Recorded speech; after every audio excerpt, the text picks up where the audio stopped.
Et on va appeler Hervé Quenol.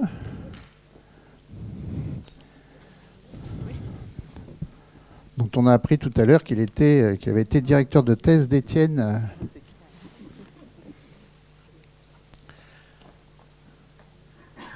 C'est prêt, vous avez votre... Voilà. Bonjour à tous. Déjà, merci notamment à Marie-Claude de m'avoir invité. Ça fait vraiment plaisir. Et puis à Cécile pour l'organisation. Ça fait toujours plaisir de revenir ici au Val-de-Loire. Et c'est vrai qu'il y a encore quelques années, Étienne était notre stagiaire à Gérard Barbeau et à moi. Donc ça rappelle plein de souvenirs. Oui, donc je suis Hervé Quenol, je suis directeur de recherche au CNRS, je suis géographe climatologue. Et je travaille sur tout ce qui est analyse et modélisation du climat aux échelles locales dans le contexte du changement climatique et principalement en viticulture. Donc là, je vais vous présenter un travail d'équipe. C'est sur la représentation spatiale du changement climatique pour la viticulture que ça reprend. Voilà, c'est pour ça que j'ai marqué la contribution des différents collègues, dont Nathalie ou Étienne ici présents. C'est les différents travaux qu'on a réalisés donc, dans des programmes communs. Très rapidement, là, vous savez très bien cela, l'impact du changement climatique sur la viticulture, donc notamment sur la croissance de la vigne, les caractéristiques des raisins, et naturellement, on en a déjà pas mal parlé, sur les risques climatiques, les maladies de la vigne, et naturellement aussi sur les conditions de travail donc des viticulteurs et des ouvriers agricoles. Donc ça a un fort impact et des enjeux importants sur les rendements de la qualité. Et si on regardait cette figure, si on regarde un peu les travaux qui sont réalisés sur la modélisation, notamment actuelle et future, du changement climatique, on a à l'échelle globale un déplacement géographique de l'aptitude de la viticulture. Et on arriverait donc toujours à l'échelle de la planète, des disparitions, apparitions de régions viticoles. Et là, on serait vraiment dans les questions d'impact brutaux, adaptation brutale. Or, comme vous le savez également, les caractéristiques et la qualité des vins vont dépendre du changement du climat global, mais aussi de facteurs climatiques locaux spécifiques à chaque vignoble. Et il est donc indispensable, notamment cette notion de terroir, d'intégrer cette variabilité locale du climat donc dans les projections du climatique futur, et notamment pour mettre en place des stratégies d'adaptation et d'atténuation à l'échelle de l'exploitation viticole. On voit très bien que les deux tables rondes qu'on a pu avoir, là, déjà toute l'expérience qu'ont les viticulteurs. Et donc pour cela, il nous faut une représentation spatiale de ces impacts actuels et futurs du changement climatique sur la viticulture mondiale, mais on verra donc à différentes échelles. Et pour cela, on met en place des approches pluridisciplinaires, parce que ça va être au niveau recherche, des climatologues, des agronomes, etc. Multiscalaires, parce qu'il faut généralement, on travaille de l'échelle globale jusqu'à l'échelle la plus fine, celle à laquelle on veut une information spatialisée précise, et naturellement participative avec les viticulteurs, non pas en aval, pas seulement en aval pour les résultats, mais également en amont pour avoir toute leur expérience. Et d'où cette démarche collective entre scientifiques, organismes professionnels viticoles, agriculteurs, donc vraiment un grand lien avec les viticulteurs, et notamment pour du transfert et un aspect pédagogique. Donc l'idée, généralement la démarche, on part de projection, de modélisation et projection du climat futur, avec des différents scénarios, à des plus ou moins optimistes, des calculs d'indicateurs, donc sur les indices bioclimatiques, écoclimatiques pour la phénologie, et puis ensuite une représentation spatiale des aptitudes de culture de la vigne dans le contexte du changement climatique, pouvant aller donc d'en haut de l'échelle globale jusqu'au niveau plus fin, à l'échelle de la parcelle ou de l'appellation du vignoble ou de la parcelle. Un tout pas vraiment de la base, c'est quand même les modèles, les projections du changement climatique, donc les simulations climatiques futures. Donc il faut savoir que le climat est représenté, modélisé par les physiciens de l'atmosphère avec des modèles climatiques. Donc un modèle climatique, c'est une représentation relativement simplifié, donc des mécanismes qui vont régir la circulation atmosphérique entre le sol et la surface, et l'atmosphère, pardon.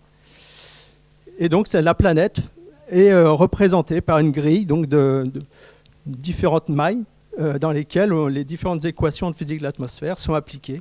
et qui font pour simuler les processus naturels et représenter donc l'ensemble du système climatique global. Et ensuite, afin d'intégrer les effets de l'activité humaine sur le réchauffement climatique, donc le principal forçage, donc dans chaque maille de la grille, le principal forçage utilisé dans le modèle climatique est la contribution estimée des émissions anthropiques à la modification des concentrations de gaz à effet de serre. Donc en fonction de ces différents scénarios, on va avoir différents types de modèles. Partant de l'échelle la plus large, qui va être le modèle global donc de toutes ces mailles qui représentent toute la planète. Généralement, c'est sur ces mailles que sont construits justement le modèle climatique. C'est une maille de 500 à 100 km. Et ensuite, des modèles de plus en plus fins. Donc un modèle qu'on appelle le modèle de circulation générale à résolution variable. Là, on va avoir une résolution de 100 à 50 km. Et ensuite, un modèle régional de 50 à 10 km. Et nous, ce qu'on veut, en tout cas pour arriver au plus fin, ce qu'on appelle des descentes d'échelle, qui sont de différents types, soit des descentes d'échelle dynamiques ou statistiques, pour arriver à une résolution de 1 km à quelques dizaines de mètres. Et c'est à cette échelle-là où on va intégrer vraiment toute l'occupation du sol, le relief, etc., et ce qui nous servira pour avoir les informations spatialisées les plus fines. Alors, dans le domaine viticole, on va utiliser les travaux qui sont réalisés, sont donc réalisés à partir de ces différentes mailles de modèles, mais avec des objectifs différents. Vous voyez sur cette figure, on va dire si on veut travailler, d'ailleurs la plupart des travaux, en tout cas il y a encore 15-20 ans, c'était de travailler à une échelle globale. Donc on faisait souvent à partir des modèles avec une maille très large, c'était vraiment pour avoir une projection globale de l'impact du changement climatique sur la viticulture. À des niveaux un peu plus fins, on va dire avec une résolution entre 50 et 10 km, là on va passer sur des grandes régions viticoles avec une maille un peu plus fine. Et là, ça sera plutôt avec l'objectif de montrer, de sensibiliser la profession, par exemple, des perspectives futures pour proposer des trajectoires. Donc moi, je vais vous montrer des exemples pour chaque. Et ensuite, quand on passe vraiment à un niveau beaucoup plus fin, à l'échelle locale, là, c'est vraiment à l'échelle d'une appellation, d'un vignoble, d'une exploitation. C'est vraiment pour la mise en place de stratégies. Donc là, vraiment prendre en compte les pratiques des viticulteurs, etc., etc. Alors pour vous illustrer un peu tout ça, le premier niveau, c'est vraiment l'échelle globale. Alors là, c'est un exemple d'une étude qui avait fait beaucoup parler à l'époque. Mais vraiment, on est à l'échelle de la planète. On utilise le travail qui avait été réalisé, c'est utiliser les projections à l'échelle de la planète avec un indice assez... un indice pas très... qui avait quand même pas mal de biais. Et de proposer, c'est une équipe américaine, de proposer l'évolution donc de la viticulture mondiale à horizon ici 2050. Et ça avait fait pas mal parler parce que vous pouvez voir cette figure, tout ce qui est en rouge, c'est pas bon. On a quasiment pas mal de vignobles qui, d'après cette étude, ne seraient plus aptes pour une viticulture de qualité à horizon 2050. Et notamment un déplacement géographique vers le nord pour l'hémisphère nord, vers le sud pour l'hémisphère sud. Et puis disparition et apparition de régions viticoles. Mais là, ce type d'études montrait qu'il y avait quand même d'importants biais, que ce soit sur la résolution spatiale du modèle, mais même l'utilisation de cet indice. Là, vous avez un exemple. Là, c'est un très beau travail dont Nathalie a fait partie, donc de Kees van Leuven, qui a repris un peu l'ensemble des travaux qui ont été réalisés à l'échelle de la planète sur cette question d'évolution du changement climatique, lien de l'impact du changement climatique sur la viticulture à l'échelle de la planète. Ce qui en ressort, c'était vraiment une synthèse des différents travaux réalisés. Donc très rapidement, ce travail montrait en gros, en considérant une augmentation supérieure à 2 degrés, horizon 2100, qui montrerait que 90% des régions viticoles côtières et de basse altitude du sud de l'Europe et de Californie ne seraient plus aptes à produire des vins de qualité à des rendements économiques soutenables. Seule adaptation possible dans ces régions serait une relocalisation sur des vignobles de plus haute altitude. Et le sud de la France serait également sévèrement touché, même si dans l'ensemble du vignoble hexagonal offrirait donc de plus grandes garanties de pérennité viticole que ses voisins du sud et les régions du nord où le climat océanique devrait pouvoir s'adapter. Donc voilà, là ça vous donne une idée un peu générale à l'échelle globale des tendances. Et C'est plus voilà, pour un contexte. Passons à un niveau plus fin, en utilisant des données, des projections climatiques, ici avec une résolution entre 50 et 10 km. Là, on est plutôt sur des études un peu, souvent à la demande des organismes viticoles professionnels, plus pour de la sensibilisation, des perspectives et aussi proposer à l'échelle d'une région bien précise des possibilités. Et là, on arrive sur de spatialisation d'indicateurs agroclimatiques à l'échelle d'appellations ou de régions viticoles, avec, donc, comme je disais, un objectif pédagogique, donc sensibilisation de la profession, et proposer donc, des trajectoires possibles. Et on arrive sur des atlas agroclimatiques régionaux, donc c'est assez nouveau, mais le fait de pouvoir notamment avoir accès aujourd'hui assez facilement à des projections du changement climatique à l'échelle, donc à une échelle régionale, donc généralement entre 10, à l'échelle européenne c'est 12 km, mais là ici pour la France par exemple on a l'accès libre de simulation climatique à 8 km de résolution, de nombreux indicateurs climatiques qui peuvent être calculés en lien justement avec la vigne, et comme je le disais, donc un accès via une plateforme web et assez bien illustrée qui permet d'avoir donc de l'information précise et corrigée. Différents atlas ont été réalisés. Un qui est très... le précurseur, c'est en Australie. Un travail qui a été réalisé il y a quelques années et qui a été la réalisation d'un atlas du changement climatique de l'échelle, à deux échelles en fait. À l'échelle donc des régions viticoles australiennes et ensuite avec une résolution de 50 km et ensuite des zooms à 5 km sur chaque région. Donc là, vous voyez un exemple d'un indice d'aridité moyen observé donc, à l'ensemble des régions viticoles australiennes. Et ensuite, des zooms spécifiques pour chaque région avec pas mal d'explications pour chaque indicateur. En France, il y a eu 2 atlas de réalisés. Alors, le premier qui a été réalisé, c'est le cas dans une étude dirigée par Nathalie Ola, qui est réalisé sur la Gironde avec, vous voyez ici, des calculs donc, de l'indice du Glin en fonction d'un scénario optimiste et pessimiste à différentes échelles de temps en comparaison avec une période de référence, ici 86-2005. Également, ici, date de mi-véraison pour le Cabernet Franc, et puis des cartes comparatives de différence qui vous permettent de voir les comparaisons avec la période de référence. Il y a un deuxième atlas qui a été le premier atlas mis en ligne pour la profession. Et là, je vais y passer un peu plus de temps parce que c'est ici, Val-de-Loire. C'est un travail qui a été réalisé à la demande d'Interloire, d'Interloire, qui était la mise en place d'un atlas agroclimatique du Val-de-Loire, mais vraiment à destination de la profession via une plateforme web. Je vais y passer un petit peu plus de temps pour montrer les différentes étapes, avec l'objectif d'Interloire de fournir un outil pédagogique au service de la filière viticole de la Loire. En partant donc avec un outil cartographique qui permet de visualiser de manière virtuelle à l'échelle communale l'évolution du climat et de l'impact sur la vigne, suivant 3 pas de temps. 2 scénarios donc, du GIEC et des indicateurs, donc 12 indicateurs, et pour les 10 principaux cépages cultivés en Val-de-Loire.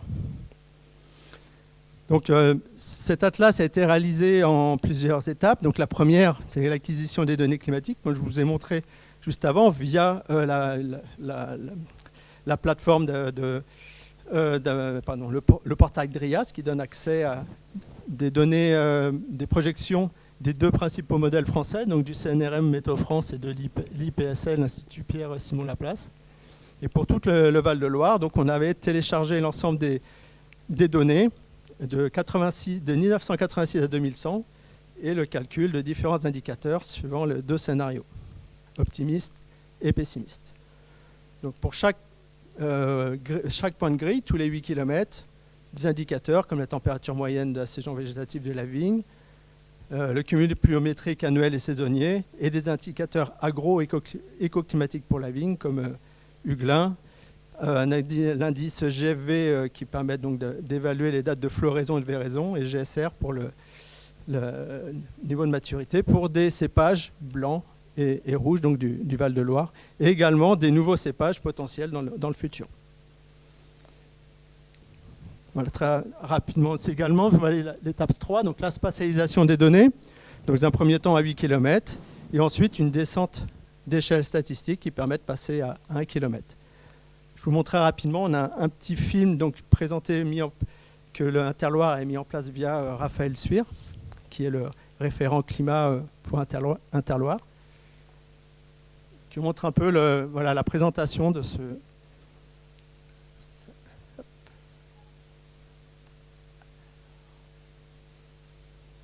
C'est bon.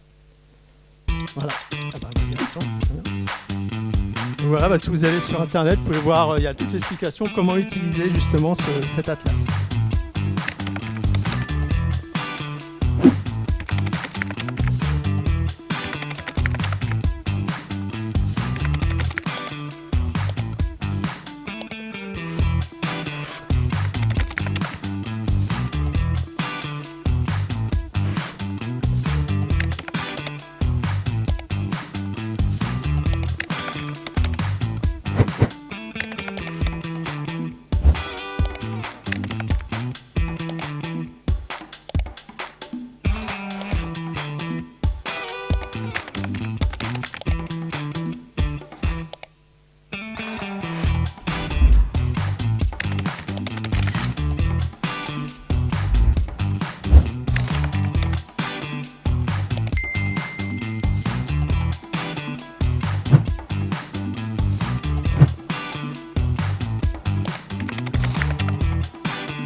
Voilà, donc cet atlas, il est en ligne. Hein, donc le viticulteur qui a envie d'avoir une information de trajectoire possible, il va sur la plateforme.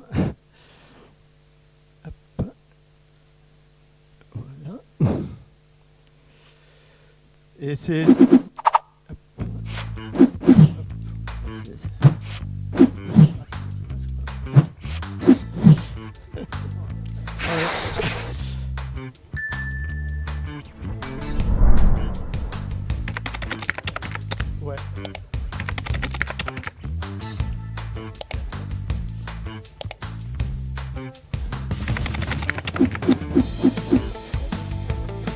Voilà. Merci Cécile. Voilà, donc d'une part, voilà, le viticulteur, la personne peut aller directement vérifier sa commune, sa parcelle, etc. Et c'est couplé également avec la cartographie terroir, donc de la cellule terroir, donc ça peut combiner avec des informations avec le sol. Mais ça sert également, donc je vous disais, pour Raphaël Suire, hein, qui est le référent climat donc, dans le cadre d'Interloire, ça lui... Hop. Je vais m'en remettre dessus. Je vais retrouver. Alors, ça devrait être bon là. Hop. C'est bon pas? Alors, si. Pourquoi je l'ai plus?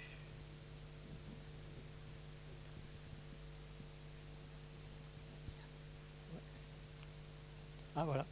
Voilà, donc c'est vraiment donc d'une part pour le viticulteur qui peut avoir un accès directement, mais également Raphaël se sert donc de ce support lorsqu'il va dans une appellation pour présenter un peu les impacts. Non, c'est bon, c'est bon.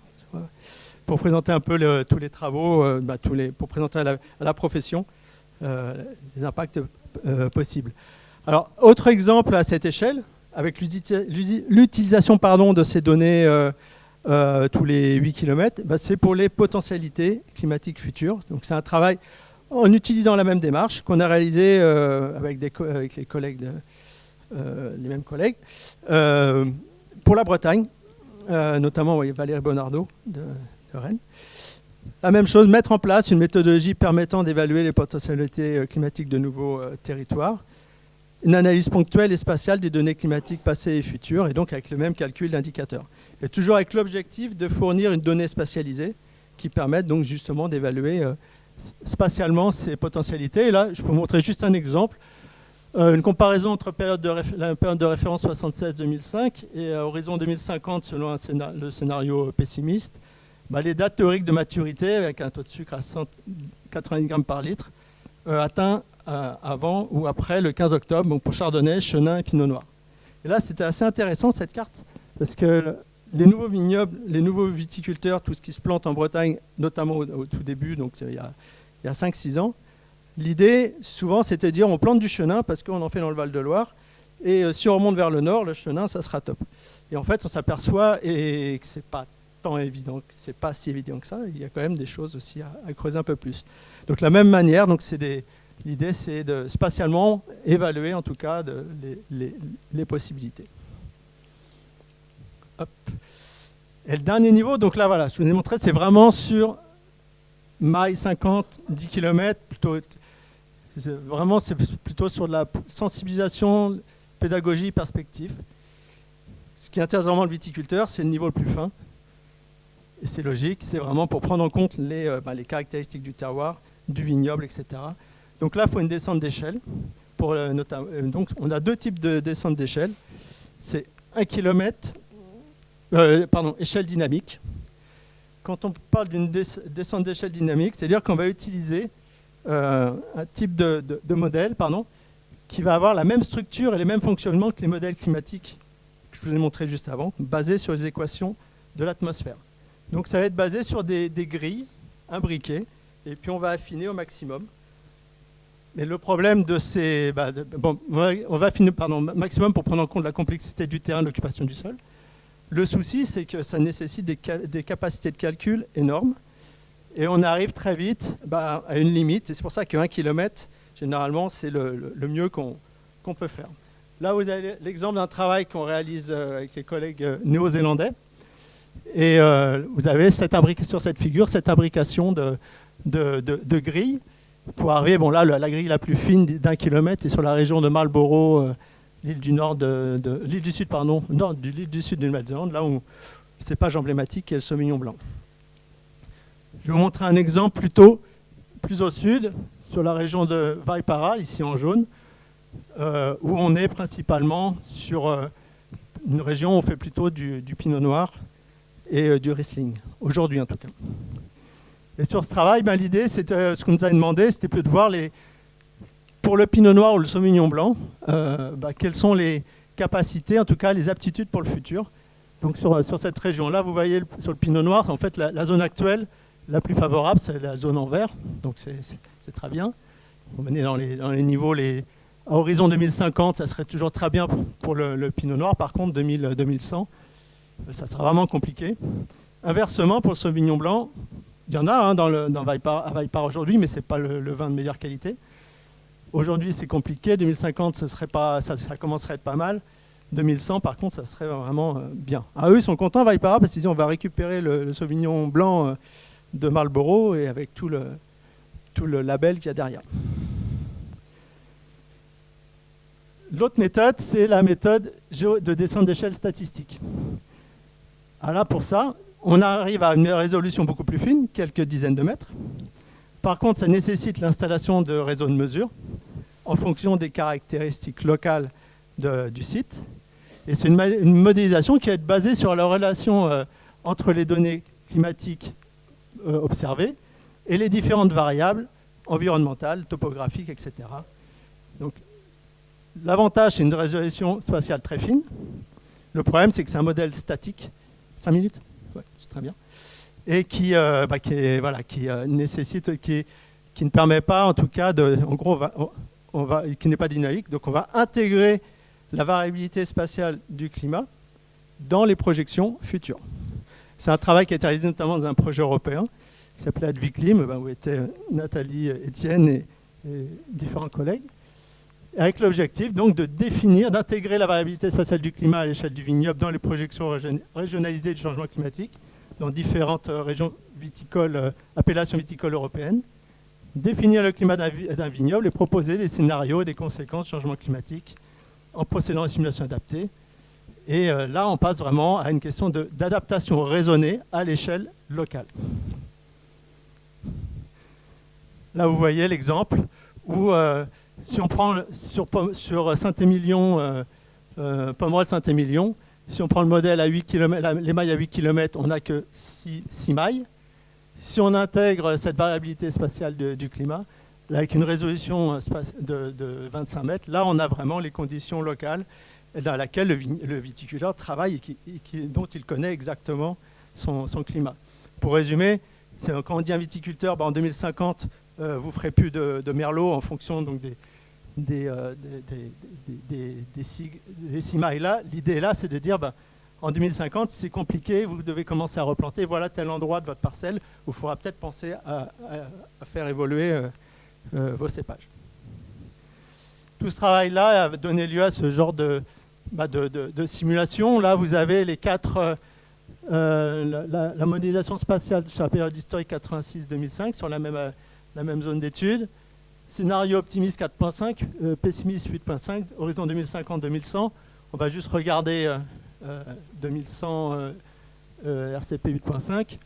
De manière générale, on passerait à l'équivalent du climat de Saragosse aujourd'hui. Par contre, une variabilité spatiale assez importante entre la partie la plus froide et la plus chaude. On a une variabilité spatiale liée aux facteurs locaux qui peuvent être aussi importantes que l'évolution climatique future. Ce qui avait été montré notamment pour ce site-là, c'est que cette variabilité spatiale était l'équivalent de l'évolution de la température sur les 30 dernières années à Bordeaux. Et donc la prise en compte de la variabilité spatiale du climat aux échelles locales permet en tout cas de proposer des réponses d'adaptation au changement climatique en anticipant des stratégies à l'échelle locale en termes de pratiques viticoles et matériel végétal.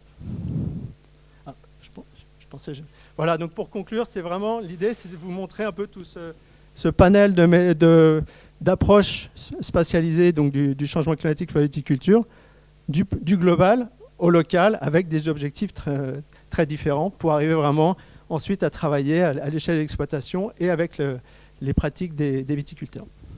Merci beaucoup. Merci Hervé. Ça, je saurai à terme où installer ma piscine sur mon terrain, le meilleur endroit.